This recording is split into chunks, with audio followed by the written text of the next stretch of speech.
Way before. My name is Joseph Martin. I'm from Vancouver. I work with the 604 Records label group. I manage Live Order Records, which is the indie rock division. Been there for about 7.5 years. I do come from an artist background.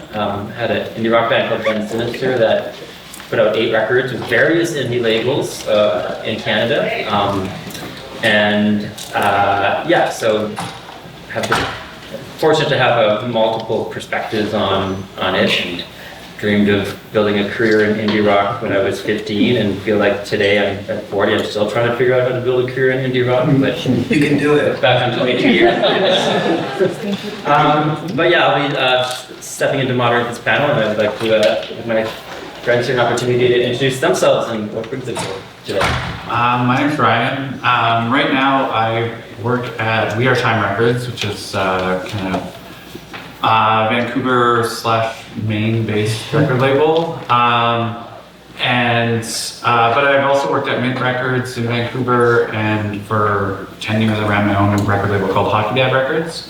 And I also started in music. I was in a band and no one wanted to put out a record, so I learned how to put out a record, and I started putting out friends' records, and then 20 years later now I'm here on a panel. Yeah, my name's John. I run Telephonic Devotion out of Toronto. Similar story. Was in a band, first record, put out a record that's TER01. Now we're at TER 117. So, 17 years later, just DIY all the way through, lots of various stages of learning. Grant development obviously is a big part of it. And just happy to be here. So I want to get a sense for who we have here today. Who here is primarily an artist? Kind of put your hand up and meow like a cat. Pretty good. All right. Anybody here that we could say is primarily industry? You can put your hand up and bark like a dog. and some dogs and some cats. Let's see if we get along. And who here is sort of figures they're a bit of both? An artist, entrepreneur, running your own business. Okay, so I want to put you guys in the spot to start off with and say I recorded my record last week on GarageBand with my iPad, and I made a whole bunch of videos with CapCut Pro and my friends, and we're going to put it out. What do I need an indie label for? Sure. I think you need an indie label in 2023 for a lot of things, I think there's like the curatorial experience, or cutting through the clutter. Obviously, I think a record label still represents a curation, a vibe. It has an audience, hopefully, if you've done it right. It represents something, probably community.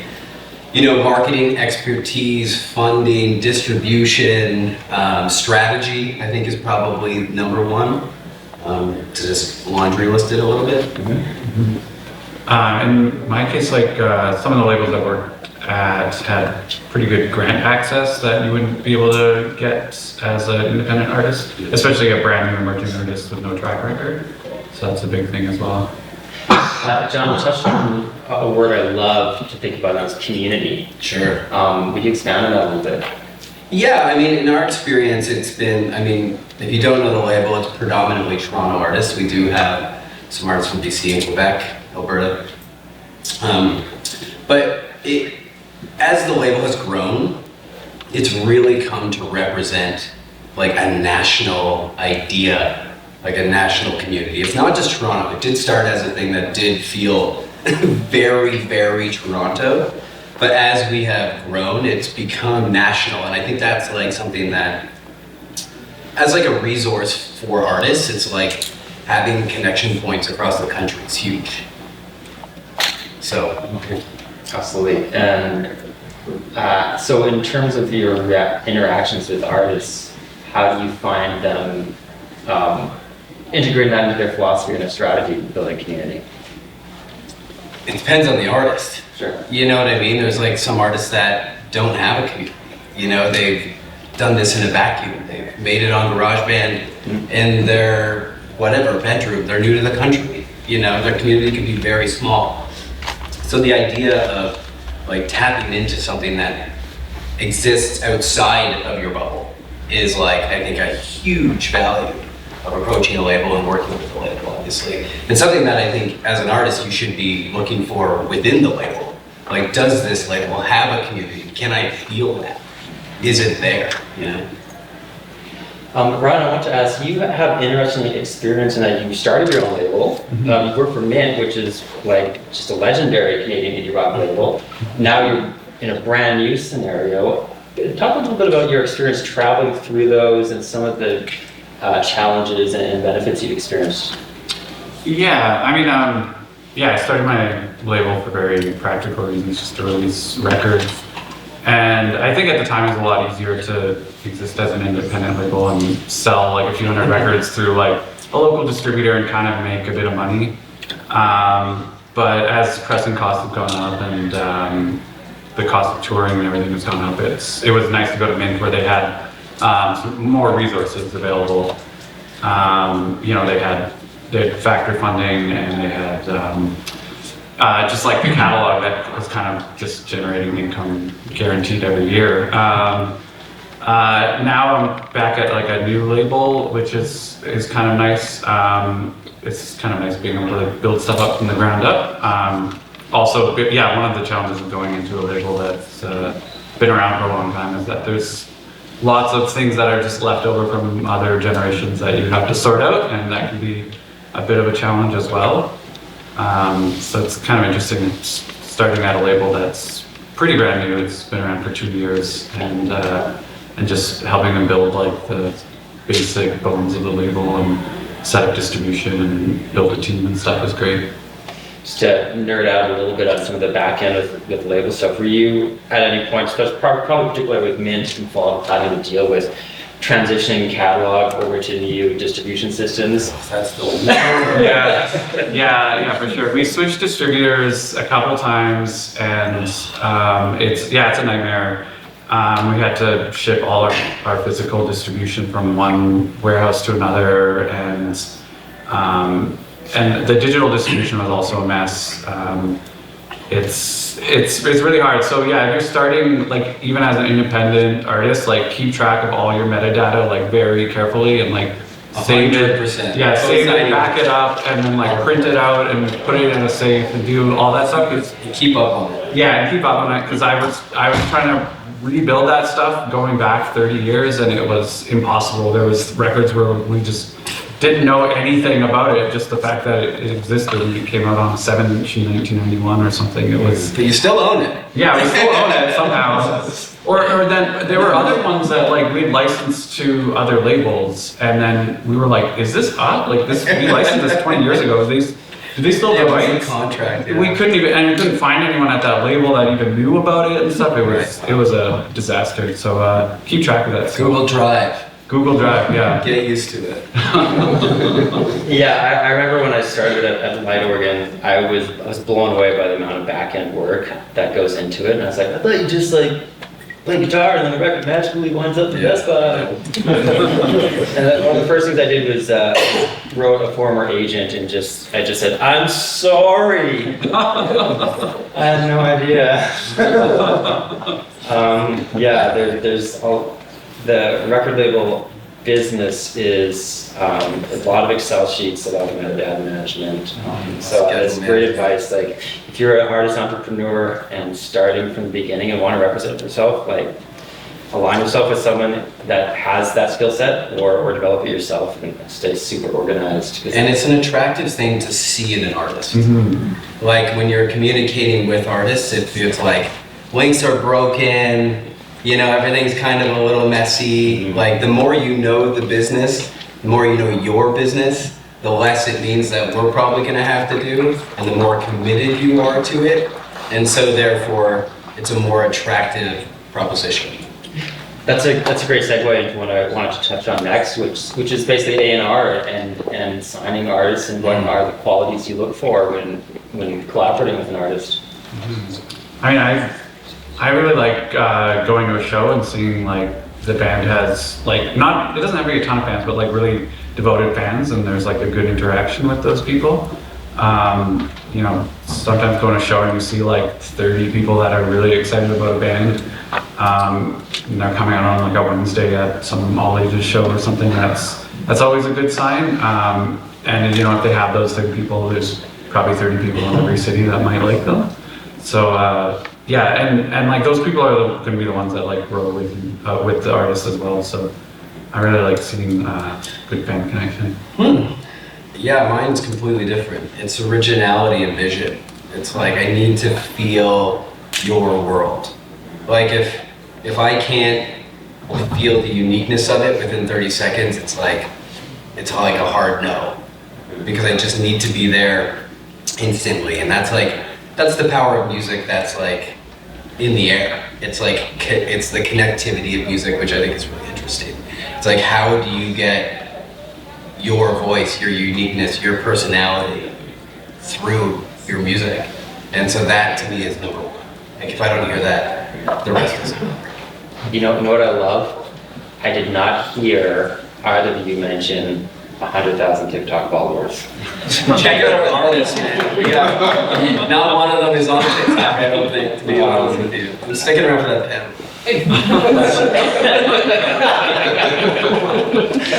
I mean, for me, the challenge and joy of working for an indie is having that opportunity to work right from the ground level and work with stuff I'm really passionate about and not because it's hitting particular metrics.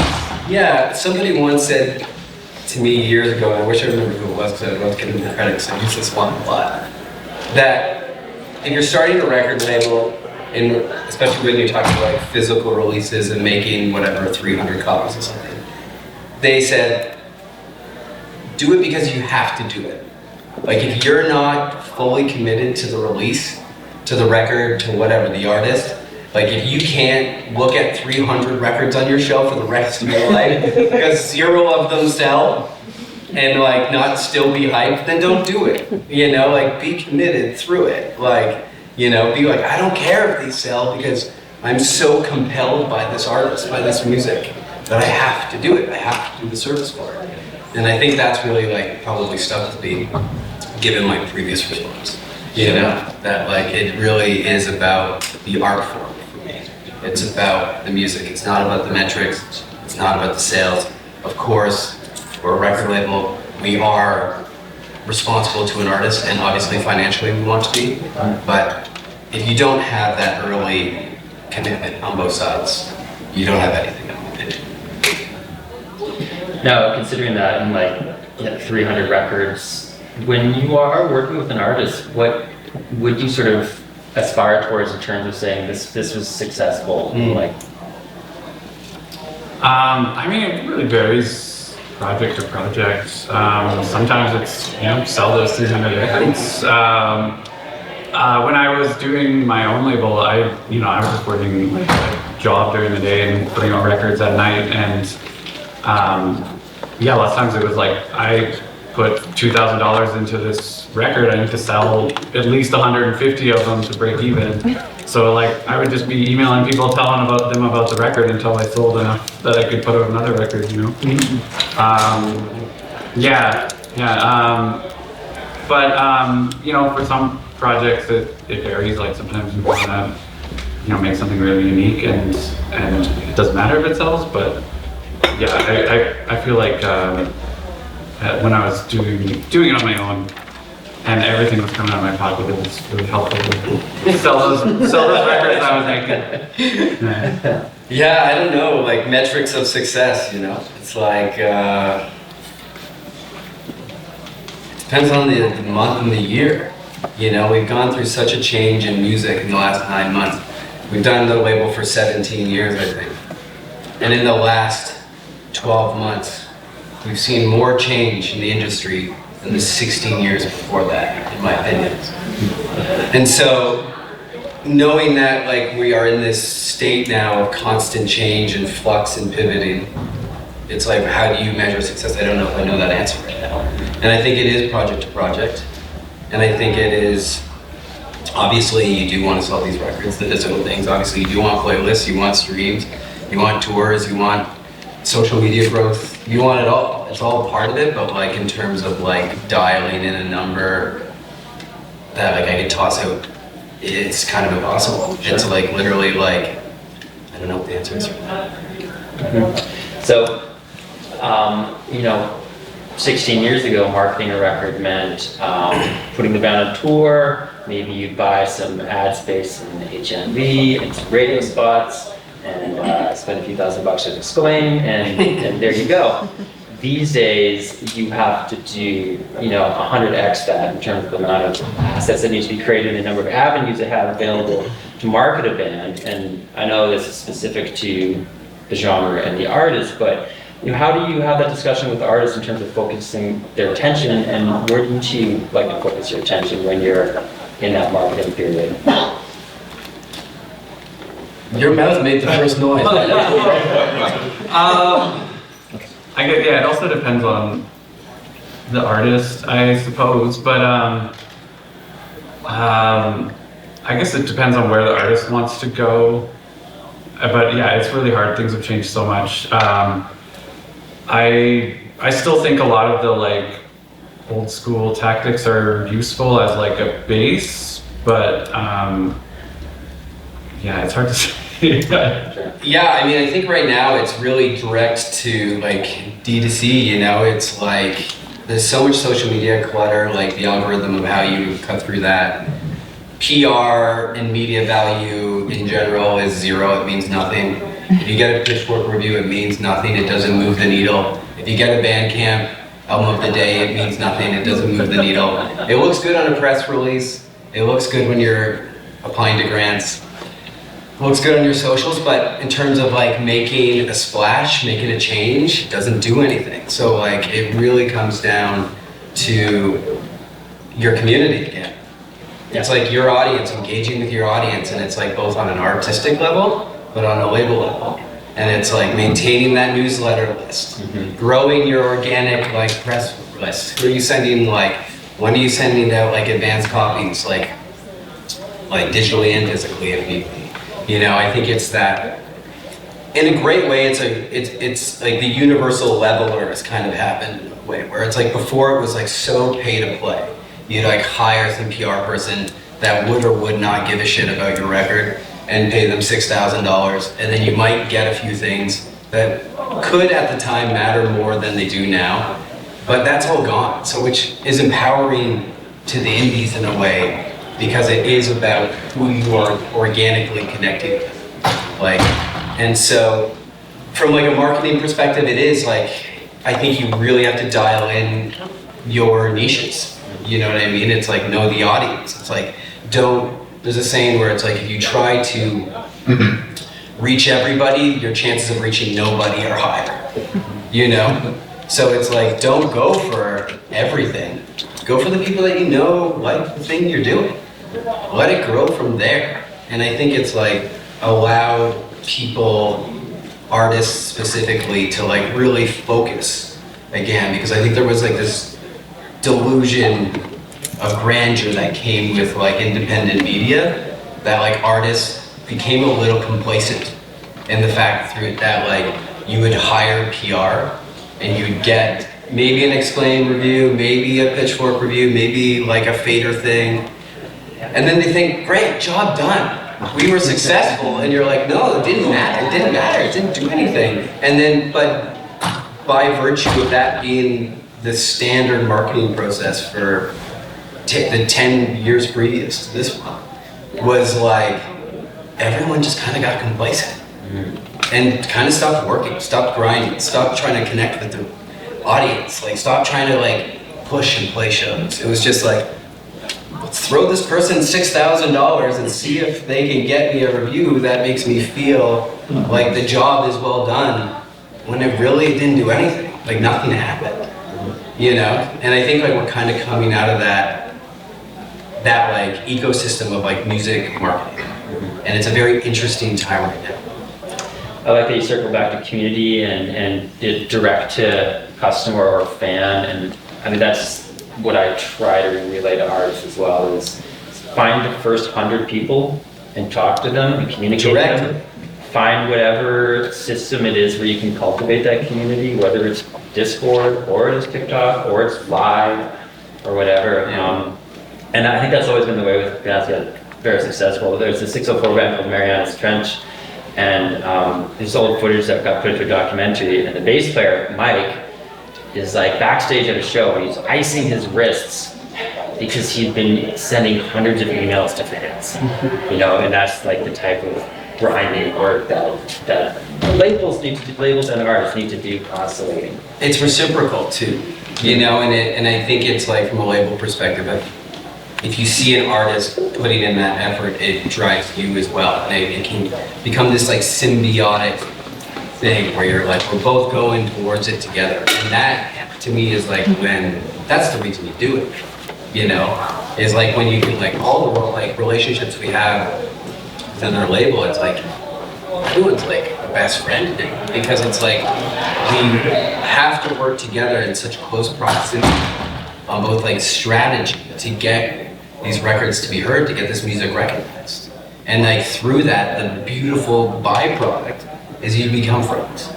You know? Like you're not outsourcing all this stuff to third parties. It's like assembling records at home, but instead of do it like together, you know, but instead of that you're just like, have you emailed this person? You know? Like it feels right now like it did in a weird way for us in the beginning. Where the expectations are a lot lower. But like organic passion is like so strong that it's like what's pushing it. You know, it's very like music's a crazy thing right now. I want to make sure we save time for questions, but I also wanted to touch on a little bit on some of the structures that labels can be or be made up of. So. 604 and Light Organ is label, and we have Simkin Artist Management, so we have artists that are signed to label management. It's very common for labels to have 1, 2, or 3 pillars, which could be label management, or publishing. And I wanted to gain a bit of insight from you guys about what you see, maybe some of the benefits or disadvantages an artist could have for one of those scenarios. Also, perhaps speak a little bit to some of the benefits and disadvantages of a license versus exclusive recording contract or master ownership arrangement. I mean, in a lot of the records I've worked, the bands haven't had management, and I've kind of ended up being like a makeshift band manager, which like isn't really my forte, but like, you know, I just try to make as much happen as possible. And so, I mean, that's part of like the service when you're working with a label. Sometimes, I mean, it could be a little tricky if your band is, your label is also your manager, and there's opportunities outside of the label that maybe the manager doesn't want you to go into. But for the most part, like, I hope if you're working with a manager, you trust them and they have your best intentions in mind.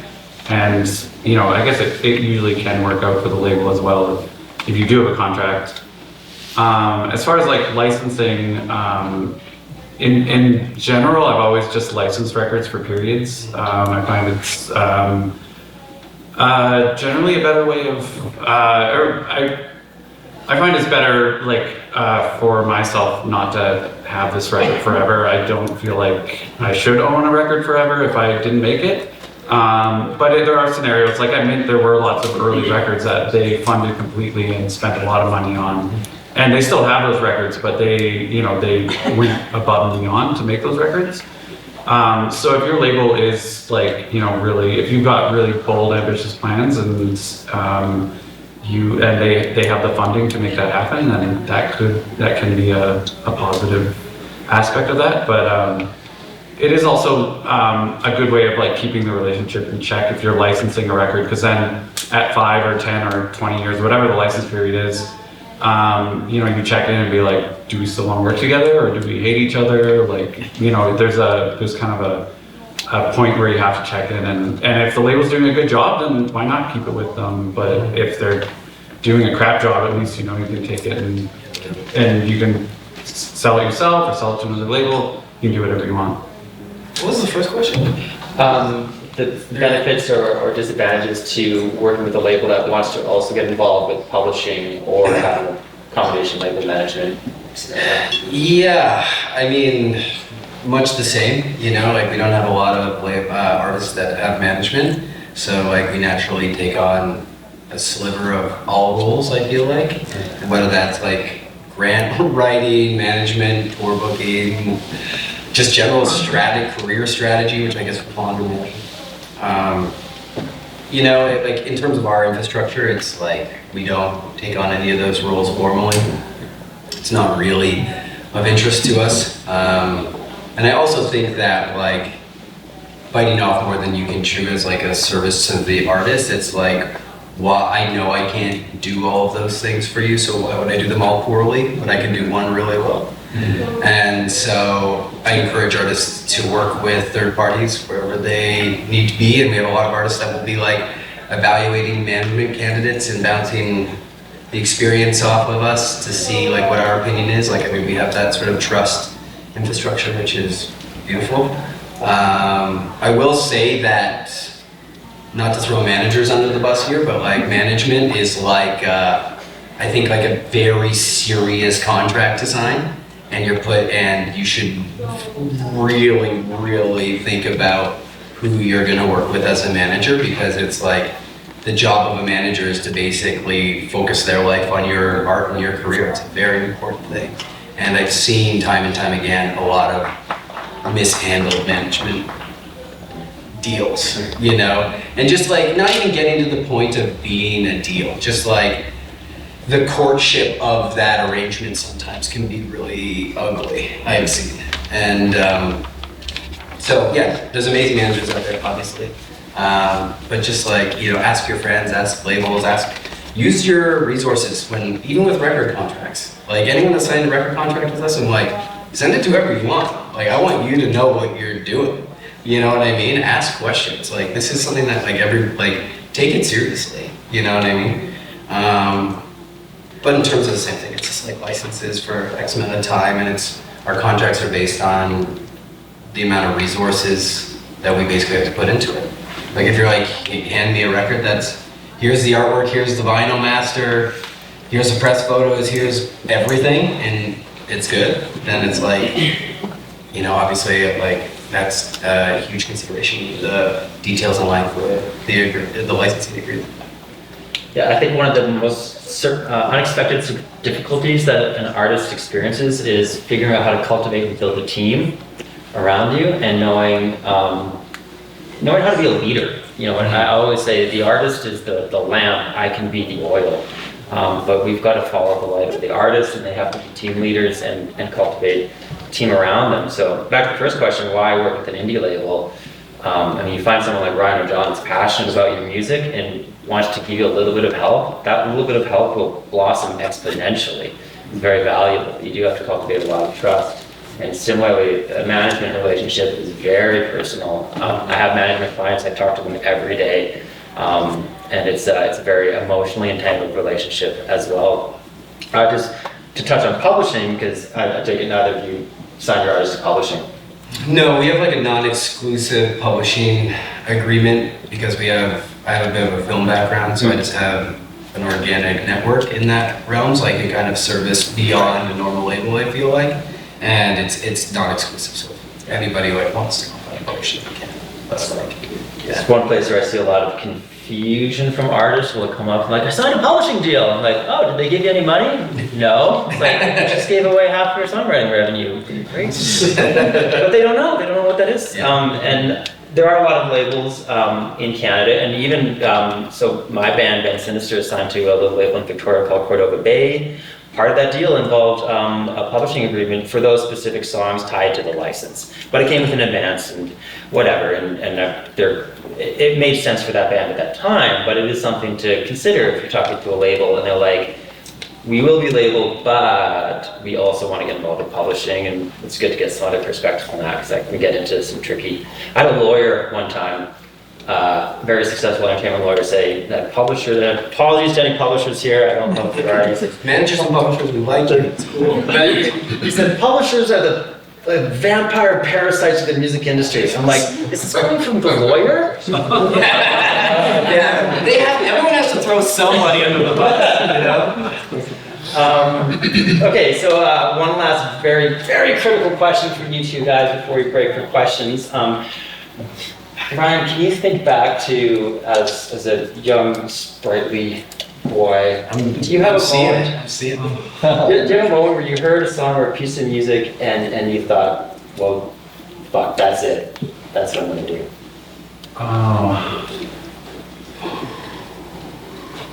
I remember seeing a show, just like a local show, at like a community hall in Langley, BC, and the headlining band set up, and it was on like a tiny little stage. It's just like a bunch of little boxes pushed together, and they started playing, and they were like playing so furiously that the stage like vibrated apart, and everything fell over, and the amp fell through the window behind the stage and broke the window, and they didn't notice until the song ended, and then they were like, I guess we're done. And then they like got off the stage and just left, and I was like, that was the best concert I ever saw.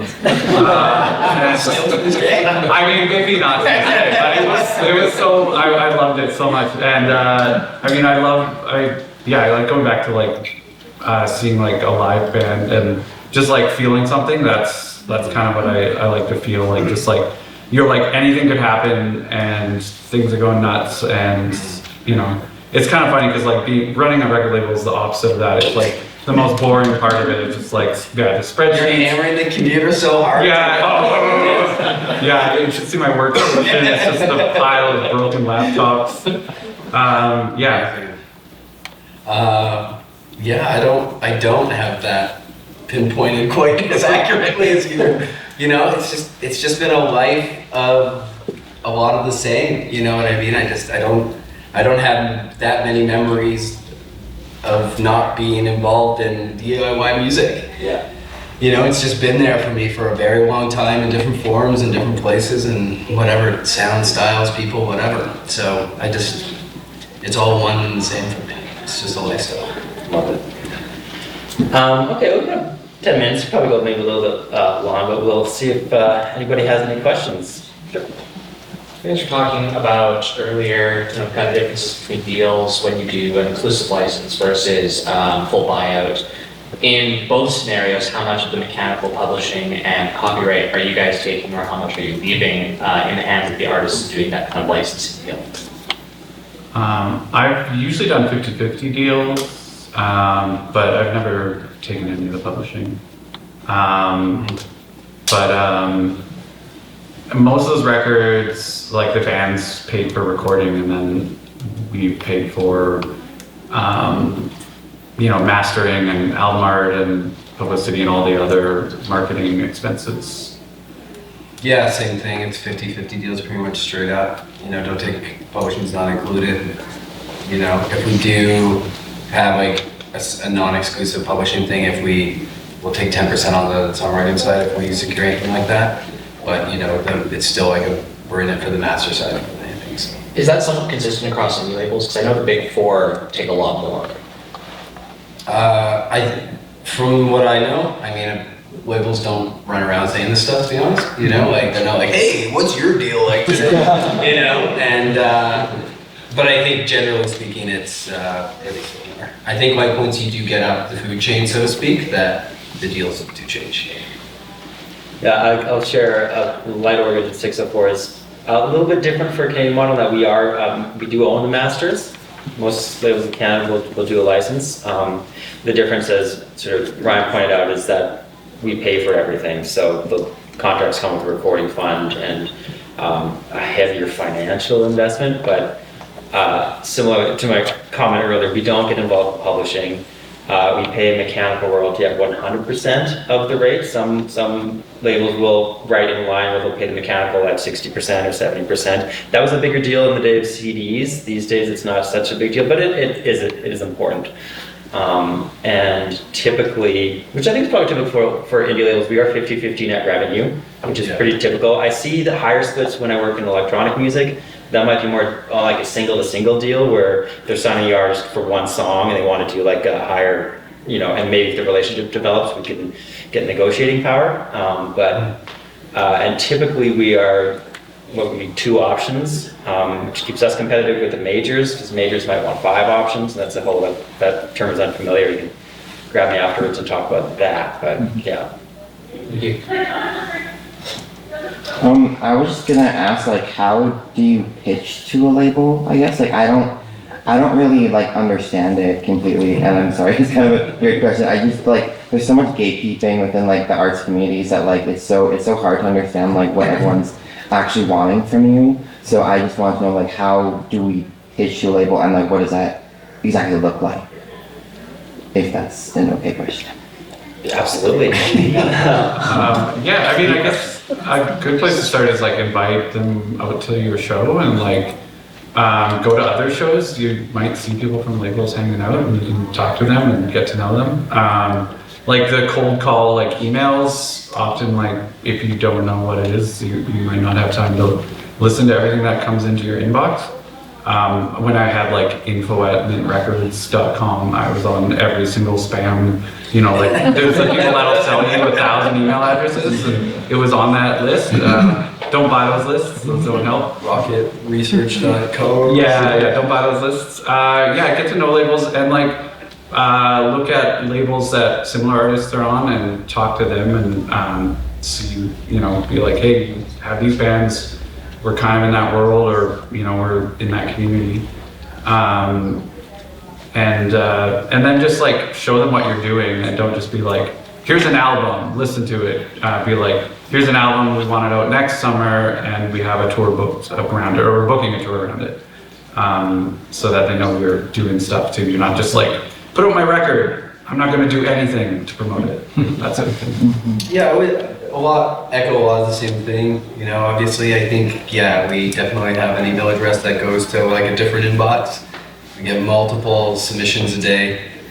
We do our best. You know, I love the John Peel approach. If you don't know who John Peel is, you should check him out. He's a legend. But he like made the career of multiple UK artists in the 80s and 90s. His whole thing was he would listen to everything that came across his desk, and he played on BBC and made the careers of amazing musicians. So I love that approach, that I do like my best to like give everything, to be honest, 30 seconds, because that's, if the first song doesn't get me in 30 seconds, I'm not going to the second one, I'm not continuing. There's just not enough time in the day, unfortunately. But one thing I will say is it will be hard to get around that sort of like email trajectory where that lands. But people do listen to those submissions. And I think that the more an artist can like do the research of the label and be real with themselves, that like, is this music actually relatable to this record label? I think a lot of the time I get submissions, I'm like, this makes zero sense for us. You know what I mean? And I think it just feels disingenuous that you're just getting so much material from people that just aren't doing the research based on what you're doing. You know, every label has a vibe, you know? If you can't see your music on it, don't send it. It's probably not gonna happen. Don't waste your time, you know? And the other thing I will say is the most successful submissions that we get are always through artists on the label. So if you know somebody that's on the label, get them to send it, because that recommendation is huge. I will 100% listen to a record sent in by an artist on the label, every single one, and we have signed many acts that way. Yeah, I had to. Yeah. Back there. Sorry, just to expand on that, when you say talking to labels or inviting them to your shows, how would you be doing that? Are you looking more at emails or calls? Like physically, how are you reaching out? Yeah, emailing is fine. I mean, you can DM sometimes. I mean, some smaller labels, like the same person is checking the DMs on Instagram or whatever, but not all. calling, I don't know if anyone wants a phone call anymore. I used to get phone calls that made sometimes really weird, people pitching demos. I really want a landline right now. We had a fax machine until like a few years ago. The owner just wouldn't get rid of it, and I was like waiting for a demo to come through the fax machine or something. Which I would have probably listened to. 100%. Be unique. Yeah, be unique. Fax them. Yeah. So sorry, what's the most effective format? I would say email, but yeah, get a friend to vote for you. If you know someone on the label, that's very, very helpful too. Yeah. That's a big one. Thank you. Yeah. So in 2023, if you're, sorry. No, you no, okay, next. In 2023 is like an independent band. Who do you want on your team? Because you touched on some things about like media doesn't matter as much as it used to. So like it probably mattered a lot more 20 years ago to have a publicist do all these things. So really, who do you want on your team at this point in time? It's a good question. I think you, like, as an artist, who do you want on your team? I think you want, number one, yourself to be on your team. And like, to like really, all the information to do this stuff is out there. You know what I mean? I think people get, and artists get, like, they get roadblocked by barriers of having a team. Like, I can't do this until I have a team. And it's like, no, like, oh, take that away. Because like, you'll be waiting around for a long time if you don't do all the steps yourself to get to a team. You know, so like, do it yourself. You know, book your own shows, email, whatever, media, like get on like friends mixes and playlists and radio shows across the country. Like, build it yourself, and then the team will organically present itself if it's right for you. You know, like, and I think publicists, going back to that, like, there is still 100% a place for publicists. It's just like, don't build your career based on having these pillars, because you'll just be wasting your time doing it. And the most valuable thing you can be doing is like building it for yourself. Did you say, are you a solo artist or with a band? So I guess like technically solo artist, but one of my great bandmates is here. I write all the material myself. Yep. I make sheet music for my band and I hire session musicians. So far we've played in Calgary, Seattle area, Toronto, Montreal. I have a good network of musicians, so like if I can't bring people with me, I send them the charts and we play it, I pay them, and then we do the thing. Yeah, I've been a working drummer for like 11 years in a lot of different types of bands, so it's kind of the first time being the one right front. Yeah, that's a lot. It's harder as a solo musician. If you have a band, your team kind of starts there, and you find one person knows how to use Photoshop and one person is really good at whatever and there. But yeah, I've got more empathy, not more empathy, a lot of empathy for solo artists, because you do have to do all of that on your own, and then you take on the financial burden. So yeah, more power to you. But yeah, to John's point, do as much as you can on your own, and then people will come into your life. Yeah. Sorry. Yeah. If you're like a decent sized local band who, let's say, like selling like 75 to 100 tickets on a weekday, how do you go about growing an artist if that's at that size? It doesn't really have a lot of pull in like foreign markets, like whatever, neighboring cities or like neighboring provinces. And does that change depending on where you are, like Toronto versus Vancouver? Like, is it just like focused on soft ticket events, like openings, festivals? Or? Yeah, that's a good question. I think it depends. So first of all, you've found your first 100, which is great. Like that's the start. So foster that, and that's like, you know, you want to use like a campfire metaphor. You've got a little spark that you slowly fan and blow out. So that's a great jumping off point.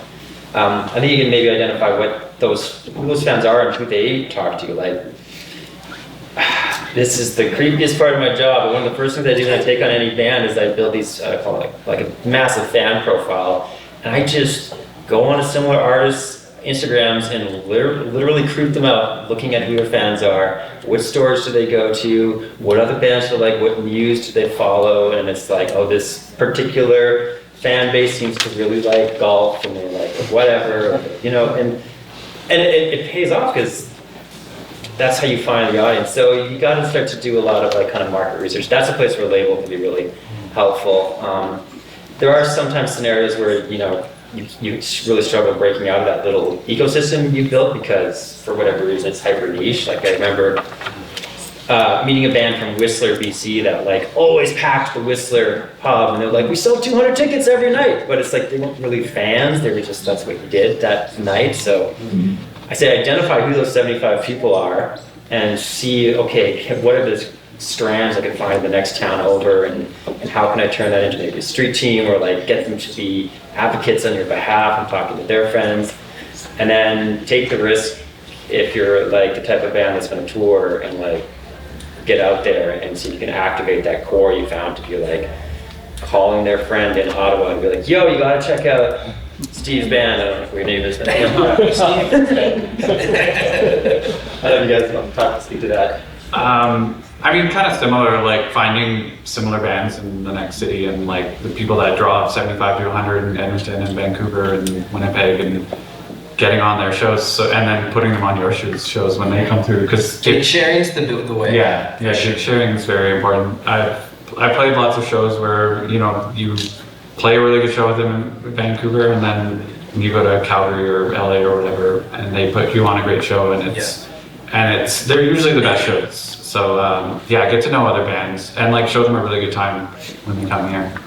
That's, I think, something that you can apply in a lot of different ways too. It's like, when you're thinking about your social media and your community and that kind of thing, it's like, don't think that like it's all about you.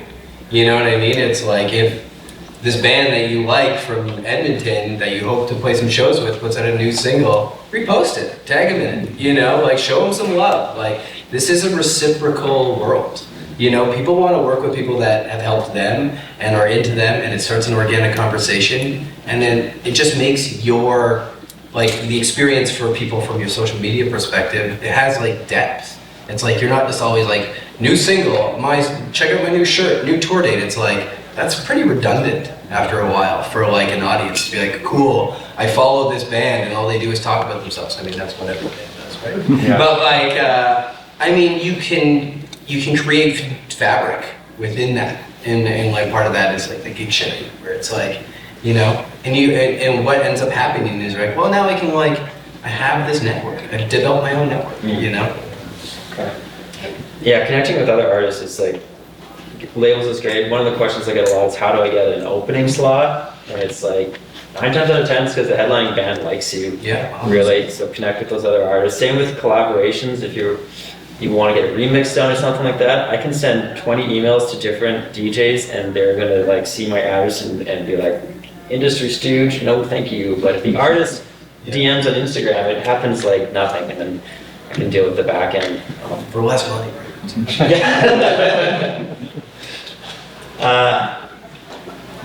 I'll get in the back first and then back to you. I'm just letting you guys know your time is up. Get off!